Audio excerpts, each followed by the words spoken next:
alors ñu yegg si ci ganu Infos Matin wax naa ko léegi Aminata Liban Mang nee na féministe radicale la nag di nga expliquer peut-être c'est quoi ce concept et puis également psychologue clinicienne mooy donc suñu gan ñu waxtaanee peut-être jafe-jafe yi nga xamante ne ñu ngi koy nemmeeku dernier cas bi moom mooy kaawu Dieynaba Ndiaye ak borom këram di docteur Mbacké donc Chérif Cheikh Malick donc l'invité est à nous tey moom pas à vous à nous.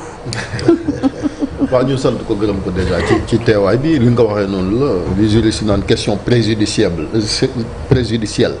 lan mooy commune féministe radical. mais lan mooy féministe radical bon c'est parce que Dieynaba a posé la question en premier moo tax ma koy tontu. mais xam nga ne Chérif bu doon yow kese du ma la tontu d'accord parce que je pense qu'il y a assez de ressources sur internet il y a Google et tout, il y a même les ChatGPT. On parle d'opposition radicale, c'est-à-dire quand on parle de féminisme radical, c'est-à-dire qu'il faut aller aux sources en fait de la domination de ce qui oppresse les femmes en fait pour mën a dagg loolu maanaam da ngay dem ci racine bi xam nga bu ñu nee opposition radicale kenn du ne en politique kenn du ne lan mooy opposition radicale parce que xam nga ne da ngay dem ba jeex da ngay dem maanaam li nga xam ne moom mooy def fondement ba tax ñuy oppresser jigéen ñi foofu ngay dem en fait tu vas pas juste en fait t'arrêter si surface bi et tout mais da ngay xam par exemple violence conjugale quand on parle de violence conjugale quand on parle de violence sexuelle et sexiste lan mooy racine bi lan mooy te foofu la ñuy dem pour mën a dindi racine bi pour leneen mën a sax foofu. Pour quand même cette forme de féminisme. Mais parce qu'il y a que ça qui peut marcher on peut pas être moo ngi mel nii xam nga encore une fois man j'aime bien faire le parallèle avec la politique parce que quand ce sont les politiciens qui se posent de façon radicale qui emploient les moyens forts en fait kenn du leen laaj lu tax mais quand ce sont des femmes qui s'engagent en fait qui il faut ñu laaj leen lu tax il faut que ñu laaj leen explication alors que li jigéen ñi di dund Sénégal quand même il y a c'est des problèmes qui sont systémiques et problème systémique boo bëggee ñu régler ko il faut que nga dem à la source d'accord sànq ñoo ngi doon waxu code de la famille bi le fait que la constitution du Sénégal dise que góor ak jigéen ñoom ñoo yem mais code de la famille ñëw discriminer jigéen quand on parle de violence conjugale fii jigéen buy subir violence conjugale ci néegu sëyam boo génnee sa kër 8 heures si domicile conjugal boo fa génnee 8 heures 9 heures sa borom kër mën na la indil huissier pour constater abandon de domicile conjugal alors que sa jëkkër moom mën na génn kër gi 2 mois domicile conjugal moom mën na ko génn 2 mois kenn du wax abandon de domicile conjugal d'accord le fait que jigéenu sénégalais yi seen doom yi ñu jur amuñu ci benn droit mënoo voyager ak sa doom sans l'autorisation parentale du mari wala du père d'accord le fait que les filles soient que le mariage des filles soit à 16 ans d'accord le fait qu'on peut pas rechercher l'interdiction de recherche de paternité maanaam dafa am ay violences yoo xamante ne état bi moom moo ko teg en fait jigéen ñi ci dëkk bi d'accord protégé wu leen léegi nag quand on parle de féministe radical ñu ne waa lu tax féministe yaa ngi wax démb waa ci 8 heures yi ñoo ngi doon jooy parce que dañoo def benn pancarte ci suñu manifestation bi suñu sitting bi ñu doon def ñuy jooy donc il faut que les hommes arrêtent de pleurnicher en fait dans ce pays le pancarte yi disait casseront les hommes d'accord donc il y a pas de tabou moom moo ma ko laaj maanaam quand on décide d'employer les méthodes fortes pour que les femmes aient accès à des droits pour que ñu dem si li ñu constitution may li mu ne góor ñi ak jigéen ñi ñoo yem ci droit ñoo yem si dignité et tout ça ñu ne waaw féministes yi dañoo bari histoire dañoo lii dañoo ñaaw dañoo non opposition politique bi kenn waxu leen loolu donc may profito aussi quand on a supprimé le ministère de la femme xam nga dañ koo kaas ba ay kuréel judd si ñu ne waaw amul benn lien et tout ça du ñu bëgg président Diomaye son excellence mu rétablir le ministère de la femme parce que ministère de la femme dafa am solo fii ci dëkk bi am na yeneen dëkk yoo xam ne sax dañ naan ministère de l'égalité et tout ça ministère de la femme mënul ñàkk ci dëkk bi en fait mënuñu jël femmes yi rek tënk leen ci famille ak solidarité donc il faut un rétablissement du ministère de la femme et il faut aussi une politique criminelle en fait des violences conjugales waaw ma bàyyi leen ngeen voilà léegi nag est-ce que loolu ci radicalisme lañ mën a régler jafe-jafe yi nañ ñëw nag ci violence conjugale parce que dinañ ñëw ci kaw Matam mais am na yeneen yoo xam ne jiitu na ko fii forme boobu ngeen bëgg a xeexee ban joyanti li nga xamante ni moom moo fi nekk ci fitna yi teg jigéen ñi est-ce que jàpp nga ni yoon wi baax na. mais chérie bu ma posé loolu luy yoon wi baax na on va te poser toutes les questions. quand je te dis féministe radical mais expliquer la lan mooy féminisme radical. mais le résultat mooy ñoo ngi door a jug maanaam ñun bi ñu commencé am na ñoo xam ne bi ñu commencé ñemee wax ne féministe leen sax yàggul. barki démb boo Ndiaye la ñu commencé wax ne féministe lañ ba bay ñoo ngi dem ci féministe radical donc bul ne ma enfin voilà. ñoo ngi gis ci féminisme yaa gën a libéré. depuis 10 ans yaa ngi. kan man non peut-être dafa dem ba radical peut-être que processus bi moo. 10 ans nekkuma fi woon j'étais même pas là il y a 10 ans. non yow déjà Sénégal am na jigéen yoo xamante ne ñemewuñu wax.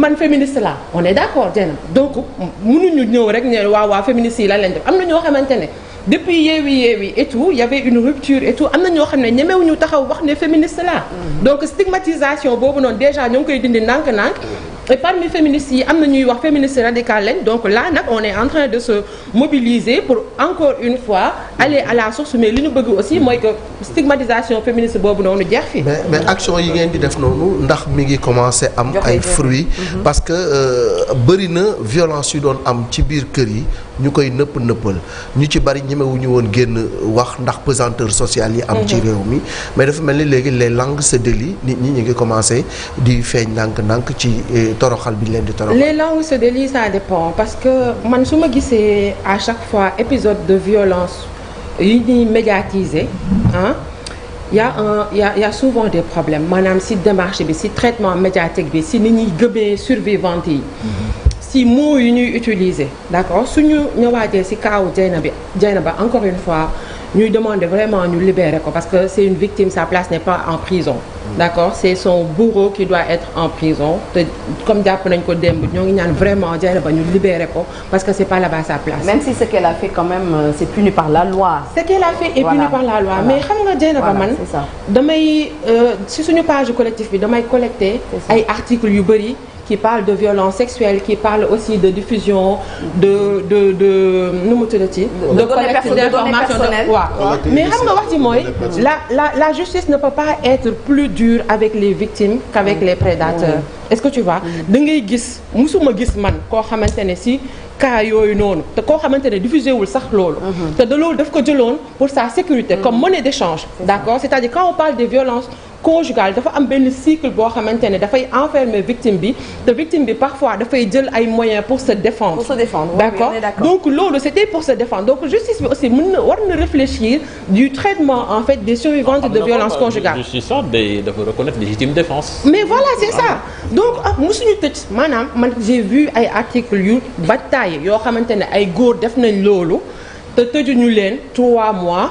amande ñu leen 4 mois sursis lañ leen di jox vous pouvez vérifier tous les articles donc comment ça se fait que la justice en fait soit si dure en fait pour une femme qui en plus subit des violences conjugales pourquoi tenir ñu compte justement cycle violence boobu noonu ak violence psychologique bi mu doon dund ak traumatisme yi mu doon dund d'accord si je reviens à la question de Malick juste pour terminer sur ça quand on dit que les langues commencent à se délier moi j'ai du mal en fait avec ça parce que justement Dieynaba pour ñu gëm ko il a fallu que toute sa vie privée soit étalée dehors est-ce que comment cette femme va se reconstruire démb dégg naa yaayam avec une grande dignité mu ne su génnee dina ko jëndal talon yu kawe mu wane mu siggi j'adore en fait j'ai adoré entendre ça parce que justement Dieynaba deseetuñ ko dara lépp lañ ko génneel parce que pour nit ñi en fait tant que il faut que ñu xam sa lépp xam sa démb xam sa bërki démb xam fan nga jaar xam nga lan la def xam lan loo deful pour ñu xool ndax mën nañ laa gëm ou pas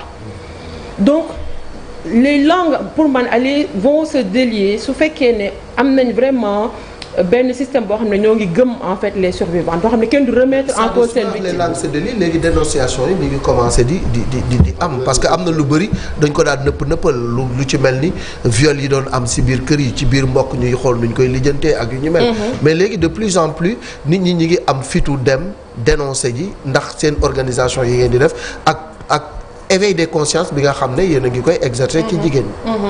oui bon man franchement gisewuma ko noonu encore une fois parce que dañu xeex ci dëkk bi ba am criminalisation du viol d'accord sous président Macky Sall. taxul mu wàññeeku de.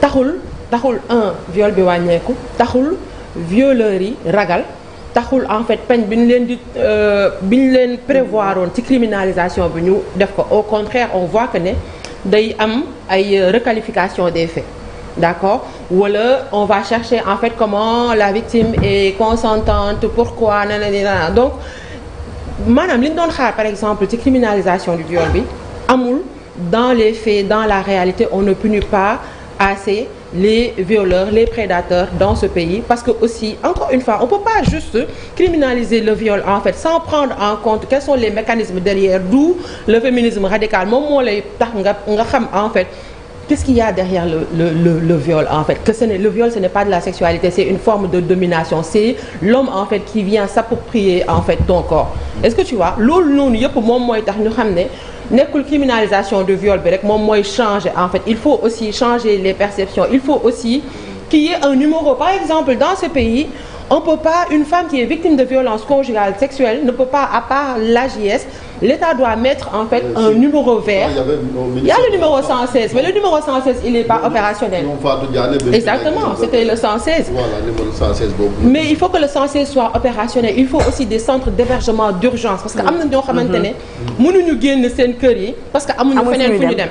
D'accord donc il faut des centres d'hébergement d'urgence. Parce qu'elles sont dépendantes en fait. C'est ça. Voilà. Donc benn système là en fait. léegi bu ñu ñëwee ci affaire madame ci chronologie des faits parce que quand même affaire la boo xam soxna si déposé na plainte depuis le 21 mars 2024 bi démb lañ koy doog a interpellé gis na journal Libération sax wax nañu ko ne police bu Matam defoon na ci liggéey bu mucc ayib mais dafa mel ni ba mu demee ci parquet ba danoo ko dugal ci tiroir loolu nu mu mën a nekkee loolu kay loolu la jigéen chaque jour amul lu mu mën a nekkee yaa gën a xam ne mu mën a nekkee parce que on est dans un pays boo xamante ne la justice en fait elle est servie par les hommes et pour les hommes maanaam lu tax yéen est-ce que yéen a ngi gis audace nit ki nga xamante ne moom moo def li Dieynaba toog ci live TikTok di expliquer wu maanaam il faut vraiment être un homme en fait avec de l'audace avec ses privilèges pour toog ci live TikTok di expliquer wu naan non lii wak lii wak lii wak mais est-ce que vous imaginez cette violence là am na droit à la parole li naan présomption d'innocence yi ba di fi mu toll nii il faut non il y a des principes à respecter aussi mënuñ koo condamner ki waral def loolu justice mi moo ko war a def waaw man duma juge man je peux dire que bi ma gisee image yi bi ma waxtaanee ak sëru Jeewo bi dama gëm Jeewo directement soxloo ma déglu koo xamante ne et puis moom du ñëw ne ko damaa dóor on est d'accord mais le fait qu'on donne une tribune à quelqu'un en fait qui a commis des violences te loolu yàgg nañ ko fi gis Sénégal da ngay def dara ba pare soit sa xam nga ne am nga benn communauté boo xamante ne moom moo lay protéger ñoo xamante ne mën nañ la waxal wala yooyu noonu loolu moo tax góor ñi aussi am sañ-sañ di def yenn yi ba pare toog di làqatu wala di jéem a jéebaane wala di wax leneen gis nañ ko. mais liggéeyu journalisme quand même lu mu ñuy jox tamit mooy que il faut donner la parole donc aux deux camps. non man moom duma journaliste. Voilà c'est ça en fait. donc donner la parole voilà donner la parole aux deux camps. Voilà c'est ça. On est d'accord que la justice a été défaillante comme beaucoup trop souvent dans les cas de violence conjugale, dans les cas de violence sexuelle. Mais maintenant aujourd'hui, comment faire pour alléger les choses? Que par exemple, jigéen ñi nga xamante ne elles sont victimes de violence, ñu mën a nekk ci benn aise. Je mets les guillemets pour pouvoir quand même aller se confier parce que man noonu laa ko mën a waxee parce que bu ñu demee police defi plainte c'est en fait se confier ci benn côté donc comment aujourd'hui on peut faire pour alléger ça bàyyi cas yu mel ni cas wu Dieynaba mu wàññeeku pas mu dindeeku parce que mënuñu ko fi dindi mais au moins mu wàññeeku. Je pense que si on a une bonne politique mën nañ ko dindeeku xam nga pour man c'est-à-dire que affaire bi chaîne la. fu muy commencer mooy le fait que parfois quand tu vas à la police pour porter plainte quand tu vas à la gendarmerie les gendarmes vont essayer de faire une médiation d'accord vont essayer de dire ah non woowal sa mari woowal sa jëkkër ngeen waxtaan affaire yooyu doon àdduna bi waxtaan la xam nga alors que la dame qui vient ou bien moi j'ai eu une situation comme ça où la dame est partie dem déposer plainte ci gendarmerie bi ñu jël convocation bi jox ko jabar ji ne ko jox ko sa jëkkër. xam nga loolu tu mets en danger la femme on est d'accord tu mets en danger la femme Donc quand tu fais des médiations au niveau de la police, au niveau de la gendarmerie, on met en danger aussi les femmes. Donc ce qu'il faut, c'est déjà on doit former les policiers et les gendarmes au mécanisme des violences conjugales. Quand je parle de cycle de violence conjugale, famille bi aussi entourage bi dafa am solo. Les messages qu'on entend mooy man de su doon man suñ ma dooree 10h 11h ma dem ñibbi. Alors que en moyenne en fait une femme qui est victime de violence dans un couple va faire plus de 8 tentatives pour génn ci sëy bi di dem ak a ñëw. Parce que y a un mécanisme parce que dóor bi du ñëw rek du dóor bi lay commencer encore une fois Cheikh Bara moo doon wax la partie visible de l'iceberg. bi violence physique bi c'est la partie visible en fait de l'iceberg. Encore une fois parce que dafa am yeneen yoo xam ne moo nekk ci biir le fait que nit ki di la dénigrer le fait que mu lay jéem a isoler le fait que mu lay jéem a contrôler le contrôle coercitif. En fait donc dafa am benn mécanisme boo xam ne moom la auteur bi di teg en place et la femme va toujours essayer de s'ajuster à ça. D'accord donc su amee par exemple benn climat de tension bi muy exercer et tout. Avant l'explosion de la violence après il va essayer de se justifier et après dafay am benn phase lune de miel en fait dans le cycle de cette violence là donc loolu famille bi. daal dóor ba pare neexal la. da lay dóor ba pare neexal la yóbbu la week-end. naan la baal ma tayuma ko baal ma wala sama temps yi liggéey bi moom moo métti. dama stressé góor ñi stress bi moo ma jàpp. dañuy waaj a wàññi foofu noonu ci liggéeyukaay ba. góor ñi day bëgg a bëri quoi parce que nag aussi ñi nga xam ne dañu yor jigéen te yor ko yor bu rafet ci réew mi ñoo gën a bëri ñiy toroxal jigéen. plateau bi rek boo fi xoolee muy Chérif muy man muy Cheikh bi. j'espère que vous traitez bien. duñu dóor suñu oui mais y a une autre duñu toroxal suñuy soxna duñu dóor suñuy soxna duñu leen mais am na beneen problématique aussi. léegi coow li mooy cas bi nu mu demee nii la bataille bi ngeen di mëne mooy d'abord jéewu génn fi mu nekk parce que foofu du place am. alors loolu ci yan jéego ngeen nar a teg à part taxaw di wax ak di manifester. manifester na ko xeeb. déedéet waxuma loolu de xeebuma ko. déjà dama bëgg ñëwaat ci li nga wax léegi gis nga à chaque fois góoru Sénégal encore une fois da ngeen di bàyyi suñuy wax góor ñi. ngeen gis ci seen bopp fii nii traité sa jabar ci ni mu waree toppatoo ko et tout loolu moom moo la war. moo fi gën a bëri. non xamuñu on sait pas mais man je dirais non mais wax ci mooy ñi nga xamante ne ñoo ngi def li leen war ci seen digganteeg seeni jabar wala seeni doom wala loolu ñun waxuñu loolu. Justement c'est parce qu'il y a des violences moo tax ñu naan il y a des mécanismes de violence qu'il faut prendre en compte donc faut arrêter de tout ramener à vous individuellement teg seen ego bi nii nii. faut pas ériger aussi ces cas-là en cas général. ah bah ñun li ñu gis non c'est pas des cas isolés juste non je suis désolée non mais faut pas généraliser. non c'est comme si la femme sénégalaise dañ koy téye di ko toroxal. loolu de moom moo fi am benn cas moom. non c'est pas des cas isolés Malick je suis désolée ce sont pas des cas isolés et les chiffres. Madame, vous ne pouvez pas aussi généraliser. Je suis désolé. Nu mu tuddati les chiffres quand on prend les chiffres des violences sexuelles des violences sexistes du harcèlement des féminicides maanaam jigéen ñi nga xamante ne seen borom kër moo leen di rey wala beneen seen ex jëkkër wala yooyu noonu en fait on a tendance à généraliser bi nag ça va pas dire que ne ku nekk. am nga loo def wala ku nekk ci dois boo deful dara yow ne te sens pas visé c'est que man je comprends pas cette attitude de dire faut pas généraliser. mais non on pas généraliser. non dafa mel ni yéen da ngeen a bëgg a généraliser. non léegi généraliser ça fait quoi ça amène quoi pour généraliser. mais parce que demewul noonu. ni ngeen koy waxee demewul noonu. si parce que fii koo fi gis. on est tous sensibles à votre cause. tout le monde sait que c'est pas général. dóor jigéen. dóor jigéen bundu xataal jigéen mettital jigéen ñun ñi ñëpp dañ koy ñaawlu ñi nga xam ne yëpp c'est des hommes normaux dañ koy ñaawlu. parce que jigéen moo ñu jur te itamit suñuy soxna dañ leen war a yor bu rafet. c'est pas général c'est ça moom ça c'est pas général. jigéen ñi tamit ce sont des hommes normaux. seeni xarit lañu seeni mbokk lañu ci kër yi lañu bokk di ko dóor ba gaañ ko normal. non tu sais pourquoi ce discours est problématique. normal non attends tu sais pourquoi ce discours est problématique tant qu'on dit que ce sont des faits exceptionnels duñu jël la mesure en fait de ce qui se passe réellement. parce que ce sont des hommes normaux kii da doon xëy di liggéey nekk médecin chef xam nga. loolu taxut a normal di dóor ay jigéen. loolu taxut a normal on peut paraître normal sans être normal. non c'est un homme normal amul benn problème psychiatrique wala benn problème et tout ça. c'est un homme normal qui vit dans une société patriarcale. mais c'est une réalité quand même. li nga xamante ni moom mooy violence yooyu. violence yi am na dañ ko war a xeex. c'est une réalité de tous les jours. mais yow du yow mais dañ ko war a xeex ñun ñëpp. les hommes à côté des femmes pour combattre ce fléau c'est ça qu'il faut. la masculinité positive. voilà masculinité positive. am na beneen phénomène boo xamante tamit dañ koy faral di dund fii muy les cas de meurtre chez des femmes les filles. mais fii meurtre yu gën a bon yu gën a crapuleux ay jigéen lañ koy teg. souvent jël leen daggata leen ay nu mu gën a ñaawee. mais côté boobu est-ce que vous sentez que ay avancées am na ngir arrêter spirale boobu. mais il y a 2 semaines je pense qu'il y a une femme qui a été tuée à Ngor. À Ngor, oui. Ndeye Codou Sarr.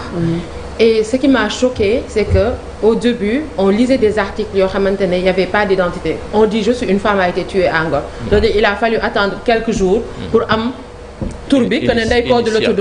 après avec le communiqué de la gendarmerie on voit son nom et son identité complète ñu ne Ndeye Codou Sarr la tudd.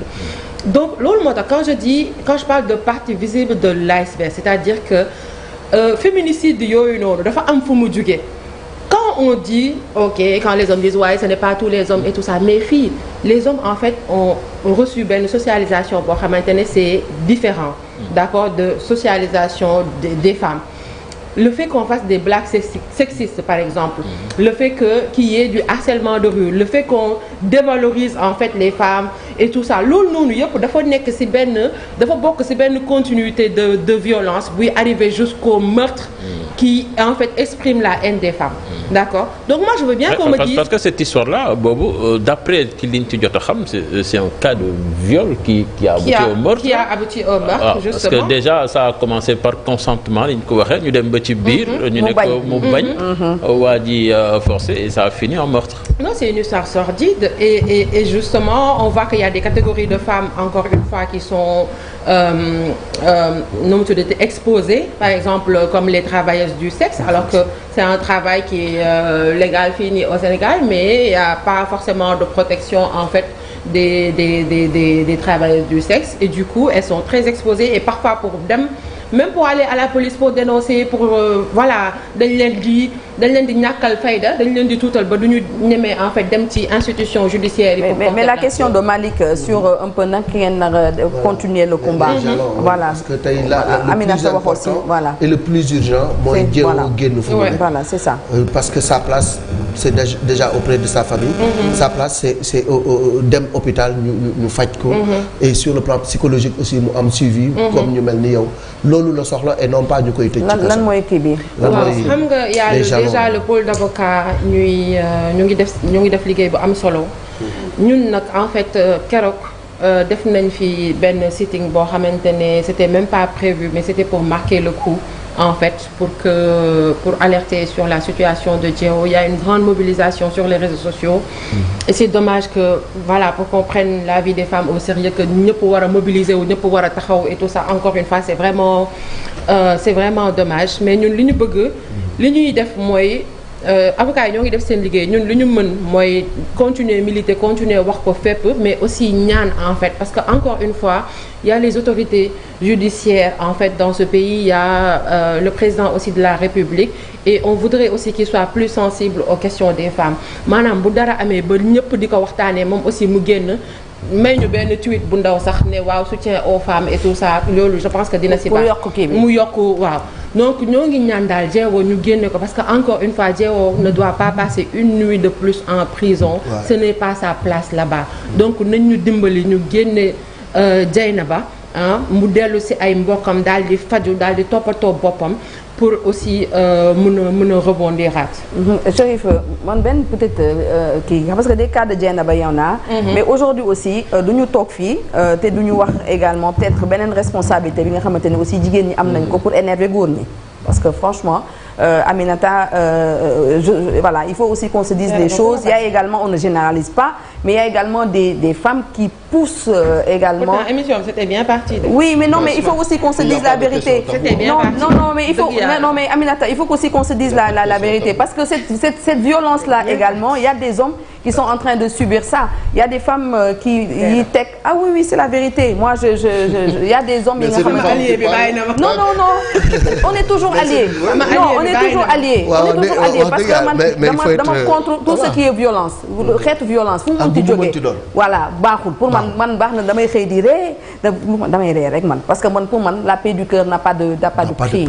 Mais aussi yenn jigéen ñi nga xamante aussi ñoom ñooy teg aussi fitna tamit góor ñi. Je ne parle pas du cas de Dieynaba, j'ai dit au-delà. Là également il faut que peut-être qu'on en parle parce que comme ni ko Malick waxee on ne généralise pas mais tamit violence tamit verbale yi nga xamante ni tamit jigéen ñi ñu ngi koy teg tamit ci kaw góor ñi ça je pense que aussi de temps en temps yéen en tant que féministe il faut également en parler parce que boo ñu bëggee ñu ñuy défendre également il faut ñun tam ñu xam suñuy taax xam suñu ay difficultés pour également peut-être essayer un peu de gérer cette chose-là. Je ne défends pas les hommes mais aussi il faut qu'on se oui mais il faut que ñuy wax dëgg il faut aussi ñu wax dëgg.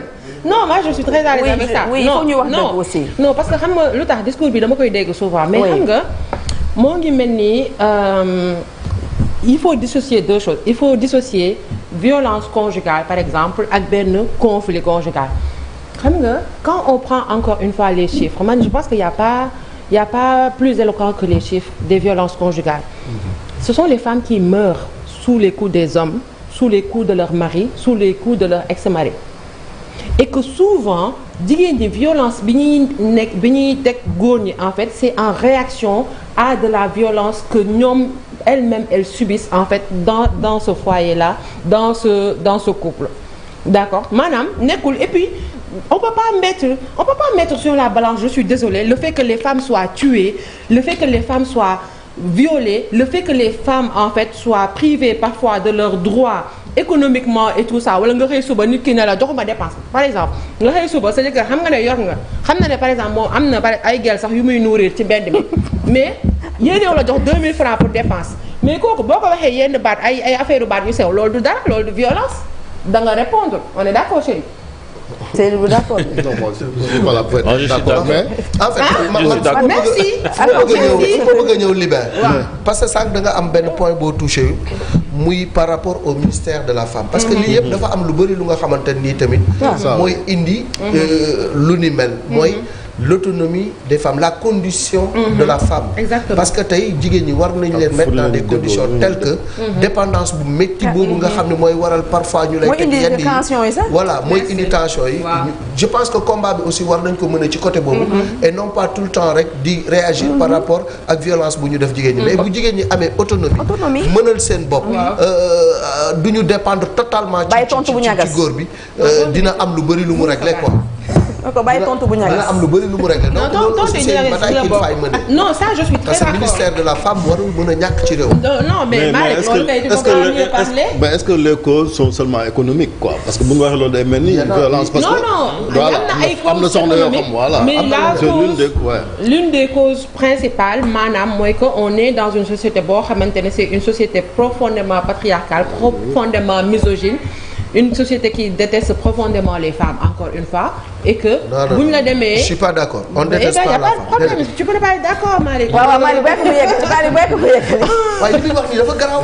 mais loolu non mais le système de patriarcat bi muy wax ni c'est tout est fait pour favoriser les hommes. non bàyyi loolu mu jaar. non loolu dëgg la Malick loolu expression bi c'est on le voit tous les jours. L'expression de man li ma doon wax léegi laa bëgg nga continuer ci bataille boobu. mais jox na fi la condition de la femme. il faut qu'on améliore ça. waaw mi ngi doon autorité parentale mi ngi yow boo demoon ci officier d'état civil en tant que jigéen. mënoo déclarer sa doom. loolu du yoon loolu war nañ ko. ak yeneen mais loolu fan la jógee racine bi mooy lan mooy que ne dañ ne góor ñi ñoom ñooy des êtres supérieurs et que jigéen ñi ce sont des sous-êtres dans ce pays. loolu mooy wax ci parce que mënu ma comprendre nga jur sa doom te amoo ci moom benn sañ-sañ te yow yaa ko jur ëmb ko 9 mois. ñu dénier le droit boo xam ne mënoo sax dem dem voyager ak moom. donc ñoo ngi ñaan aussi ñoo ngi ñaanuñu on va se battre. Il faut l'arracher pour que le code de la famille soit réformé en fait pour que toutes les discriminations et les inégalités dans ce code de la famille là soient levées.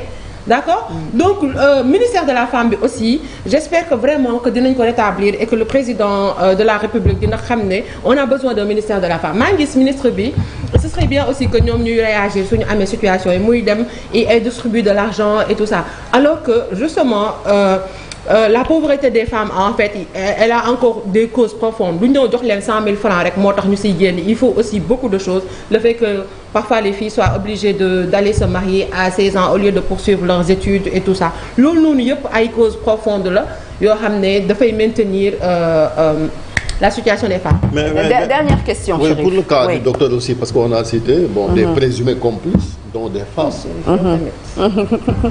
Waaw. Mais moi je sais que ça tient à cœur parce que tu veux à tout. Non, moi, tu veux tout faire pour incriminer les femmes. Non, pour contrebalancer en disant waaw non c'est que jigéen mooy kii c'est Dieynaba femme yàq femme comme mooy baal li muy wax faut arrêter ça. Non, on n'arrête pas. Dieynaba dans sa plainte a cité des femmes qui seraient les présumés complices de son ex-mari loolu laa laaj loolu nu mën a nekk on dénonce ñu lay indil plainte. man non ragal ma plainte dama wax ni fi mu toll comme justice àtteegul moom affaire bi mi ngi ci enquête préliminaire moo tax ñoom ñëpp c'est des présumés donc foofu laay waxee mais dama ne nakal ay jigéen di participer ci ay violences yu ne dañ ko teg jigéen loolu la yow xam nga lan la kenn fii waxu fi waaw naka la ay góor di defee ay violences mais à chaque fois qu'une femme est impliquée on va s'agripper sur ça pour dire waaw gis nga jigéen ñi jigéen ñi ñoom ñooy yàqante seen biir xawma lan alors que fii tes premiers soutiens en tant que femme boo dundee dara ce sont les femmes autour de toi donc loolu noonu aussi c'est une forme de misogynie de dire que de toujours amplifier rôle lu jigéen ñi sànq wax naa la ko nee naa la le gars il est médecin d'accord ba pare santam aussi daf koy jox benn aura donc il est médecin chef de district bu demee il peut user de ses relations ak de son nan lañ koy waxee hiérarchie maanaam de sa position hiérarchique en fait pour demander service yeneen jigéen ne leen defal leen ma lii defal leen ma lii. d'accord lu jaarul yoon moom kenn mënu koo jëfee. non yow. on est d'accord président de la république sax comme sant lu jaarul ne war a koo jëfee. d'accord nañ loolu mais xamoo ban relation la ñu sekk. bu leen fi layoo layalu ma leen fi mais loolu ñoom seen rôle bi ñuy def ñaaw na et tout. on est d'accord mais. kii def ki demandé kooku moo gën a ñaawle xaw ma daal ni ñu koy wax. merci beaucoup chef d'orchestre Aminata Liba Mang donc nekk féministe radicale Elitien et psychologue clinicienne donc da ngay des ak ñun pour ñu tàggoo ak yow donc info matin wu tey mais peut-être avant ñu ñëw ci la une de l'Observateur mais également donc de Record ñu kon wax information bi mooy le décès de Ama Amadou donc nekk une grande figure de la politique nigérienne donc faatu na gannaaw moom amee 74 ans donc Chérif Ama Amadou nekk personnalité incontournable de la scène politique nigérienne donc faatu tey. waaw parce que takk na fay ndomb tànk yu koy daanaka président rek ko manqué woon koo xamante ni nekk nga ñaari yoon premier ministre nekk président assemblée nationale jafe-jafe yam amoon benn jamono moo taxoon sax exilé woon na ñu génn ko fële ca Niger bokkoon na ci élection boo xam ne sax presque qualifié woon na deuxième tour ci kaso la ko fekkoon ndax mbiram trafic d'enfants yu ñu ko doon tuddee donc sa disparition c'est une grosse perte parce que figure la comme ni nga ko waxee ci politique bu Niger. merci beaucoup Chérif dinañ ci dellu si waat ci suñu yeneen ëtti xibaar fii ci télévision Futurs Médias alors tout de suite ñu xool la une de l'Observateur et du journal Record.